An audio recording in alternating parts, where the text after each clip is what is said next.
হযরত ওমর ফারুক রাদিয়াল্লাহু তাআলা আনহু হযরত উবাই ইবনে কাব রাদিয়াল্লাহু তাআলা আনহু জিজ্ঞাসা করছেন,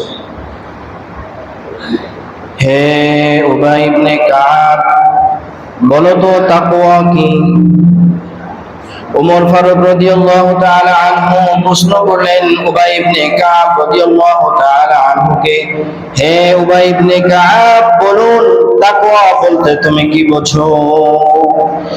উবাই ইবনে কাব রাদিয়াল্লাহু তাআলা আনহু সঙ্গে সঙ্গে আমিরুল মুমিনিন হযরত ওমর ফারুক রাদিয়াল্লাহু তাআলা আনহুকে প্রশ্ন করলেন, হে আমিরুল মুমিনিন, আমি আপনাকে প্রশ্ন করতে চাই, আপনি কি কখনো কাঁটাযুক্ত সংকীর্ণ রাস্তা দিয়ে কখনো হেঁটেছেন কিনা? আমিরুল মুমিনিন হযরত আবু বকর as-সিদ্দিক রাদিয়াল্লাহু তাআলা আনহু বললেন, হে উবাই ইবনে কাব, আমি সংকীর্ণ ছোট রাস্তা এবং কাঁটাযুক্ত রাস্তা দিয়ে হেঁটেছি।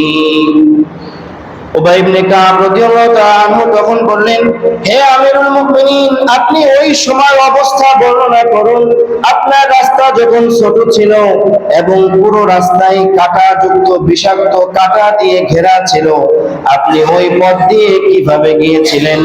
আমিরুল মুমিনিন হযরত ওমর ফারুক রাদিয়াল্লাহু তাআলা আনহু তখন উত্তর দিলেন, হে উবাই ইবনে কাব, আমি যখন ওই রাস্তা দিয়ে যাচ্ছিলাম, আমার কাপড়গুলি এক হাত দিয়ে উঁচা করে ছোট পরিসরে, কাঁটাগুলি আর এক হাত দিয়ে বেছে বেছে আস্তে আস্তে খুব সতর্কতার মধ্য দিয়ে আমি ওই রাস্তা অতিক্রম করেছিলাম।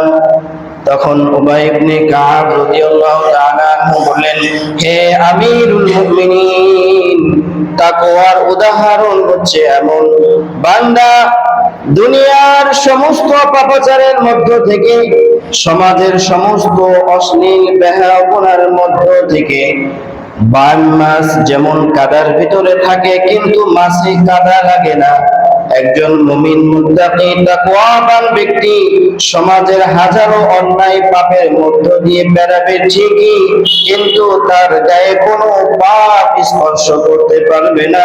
এটাই হচ্ছে তাকওয়া। সুবহানাল্লাহ।